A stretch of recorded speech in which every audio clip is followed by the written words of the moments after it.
Hello बच्चों, आइए प्रश्न को देखते हैं। एक पासे को 6 बार उछाला जाता है। यदि पासे पर सम संख्या आना ये अपने को सफलता बोली गई है तो निम्नलिखित की प्रायिकता ज्ञात करनी है। किसकी प्रायिकता? अधिकतम 5 सफलता है। प्रश्न को हल करने से पहले इसकी मुख्य अवधारणा के बारे में चर्चा कर लेते हैं। मुख्य अवधारणा, तो मुख्य अवधारणा में देखो हम लोग पढ़ने वाले हैं यहाँ पे बर्नौली प्रमेय। बर्नौली प्रमेय क्या कहती है कि जब कोई घटना n बार घटित होती है और उसमें से हमें r सफलताएं मिलती है, उसमें से हमें r सफलताएं मिलती है, तो n में से r सफलताएं निकालने के लिए इसकी प्रायिकता होती है किसके बराबर? NCR, जहाँ पे n बार घटना घटित हो रही है, r अपने को सफलताएं मिल रही है, p सफलता की प्रायिकता को व्यक्त कर देते हैं जिसकी घात हो जाती है सफलता की संख्या। क्यों असफलता की प्रायिकता को व्यक्त कर देते हैं? और इसकी घात हो जाएगी असफलता की संख्या। असफलता की संख्या इसलिए क्योंकि इसमें दो तरह की घटनाएं होती है, एक सफलता एक असफलता। ठीक है, सफलता की प्रायिकता P और असफलता की प्रायिकता Q, इन दोनों का योग करेंगे तो इकाई के बराबर आ जाएगा। इसके बाद इनको जो हमने यहाँ पे दिए हैं इनको नाम, इनको प्रदर्शित भी कर देते हैं। n प्रदर्शित करता है किसको? सफलता या फिर कुल घटनाओं को। जितनी बार घटनाएं घटित होती है उसकी संख्या को n से व्यक्त किया जाता है। उसके बाद चलते हैं r पे, तो r सफलता की संख्या को व्यक्त करता है, सफलता की संख्या। उसके बाद हम चलते हैं p पे, तो ये छोटा वाला p जो है ये व्यक्त करता है सफलता की प्रायिकता को, सफलता की प्रायिकता।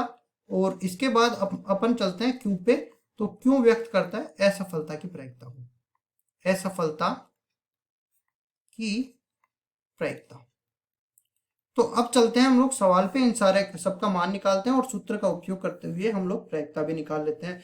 6 बार पासे को उछाला जा रहा है, मतलब कुल घटनाएं 6 बार घटित हो रही है। इसके बाद हमें बोला है कि अधिकतम 5 सफलताएं अपने को मिल रही है, मतलब पांच तो अधिकतम है, 5 से कम सफलताएं अपने को मिल रही है। तो इसको x जो है 5 से छोटा या 5 के बराबर हो जाएगा, मतलब r का मान किस किस के बराबर हो जाएगा? r बराबर 0 हो जाएगा, r बराबर 1 हो जाएगा, r बराबर 2 हो जाएगा, r बराबर 3 हो जाएगा, r बराबर 4 हो जाएगा और r बराबर 5 हो जाएगा। ठीक है, तो देखो हम लोग जो है पूरक तरीका इसमें लगाते हैं। जब भी हम लोग p x छोटा या बराबर है 5 के ये निकालते हैं तो इसको लिख सकते हैं, अगर मैं एक में से घटा दूं p, जब x जो है बड़ा हो जाएगा 5 के, मतलब x कब बड़ा होगा 5 के? जब x बराबर 6 हो जाएगा, तो इसको लिख देते हैं एक माइनस में p जब x बराबर हो जाएगा 6 के। अब इसकी प्रायिकता हमें निकालनी है, तो अधिकतम 5 सफलताओं की प्रायिकता अपने पास आ जाएगी। n का मान निकाल लिया, r का मान निकाल लिया। अब चलते हैं हम लोग p का मान निकालने पे। तो p जो है यहाँ पे सबसे पहले तो निर्धारित कर देते हैं, जब भी कोई पासा उछाला जाता है तो पासे पर कितने फलक होते हैं? 6। तो इसके प्रतिदर समष्टि किसके बराबर हो जाएगी? इसमें देखो 6 अवयव होते हैं और 6 पासों पर ये संख्याएं निरूपित होती है, 1 2 3 4 5 6। इसके बाद सम संख्या की मैं बात करूं तो सम संख्या में अपने पास आ जाती है 2 4 और 6। उसके बाद चलते हैं विषम संख्या पे, सम नहीं है तो विषम होगी क्योंकि दो ही तरह की संख्या होती है, तो 1 3 और 5।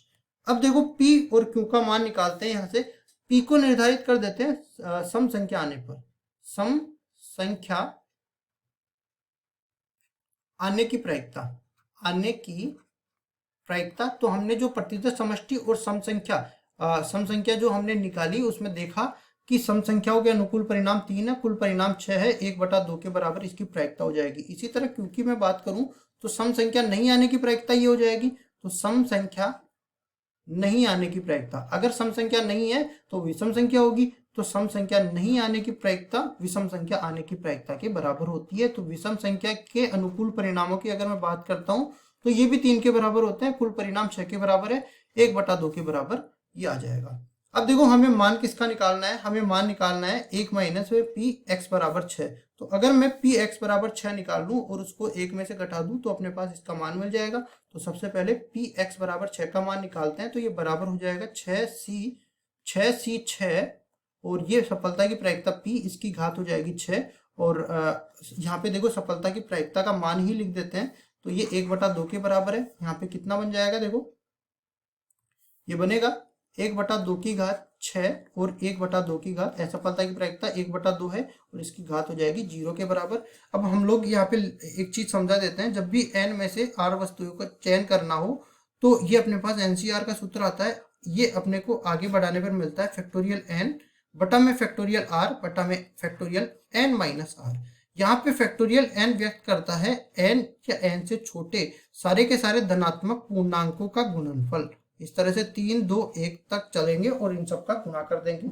6 जो होता है उसका मान इस सूत्र से निकालेंगे तो 1 के बराबर मिल जाएगा। तो यहाँ से देखो पी एक्स बराबर में 6 जैसे ही हम लोग निकालते हैं तो ये बराबर हो जाता है 1 गुना में 1/2 की घात 6 और ये बन जाएगा कितना 1।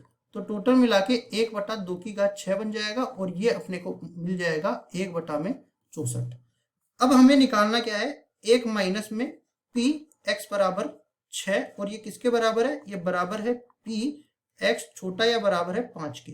इसके बराबर ये दे रखा है तो देखिए यहाँ इसको आगे सरल करते हैं तो पी एक्स छोटा या बराबर है 5 के तो ये बराबर मिल जाएगा 1 माइनस में ये कितना मिला 1/64 के बराबर मिला तो 1/64 यहाँ पे आ जाएगा। लघुत्तम लेंगे तो 64 यहाँ पे बन जाएगा -1 बटा में 64। टोटल मिला के अपने पास 63 बटा में 64 मिल जाएगा। मतलब अगर मैंने पासा 6 बार उछाला और उस पर कम से कम उस पर मैं बोल दूं अधिकतम 5 बार सम संख्या प्रकट हुई है तो उसकी प्रायिकता किसके बराबर हो गई, पी एक्स छोटा या बराबर है 5 के और ये बराबर आ गया 63/64 के। यही हमारा उत्तर हो जाएगा। आशा करता हूँ ये सवाल आपको समझ में आया होगा। धन्यवाद।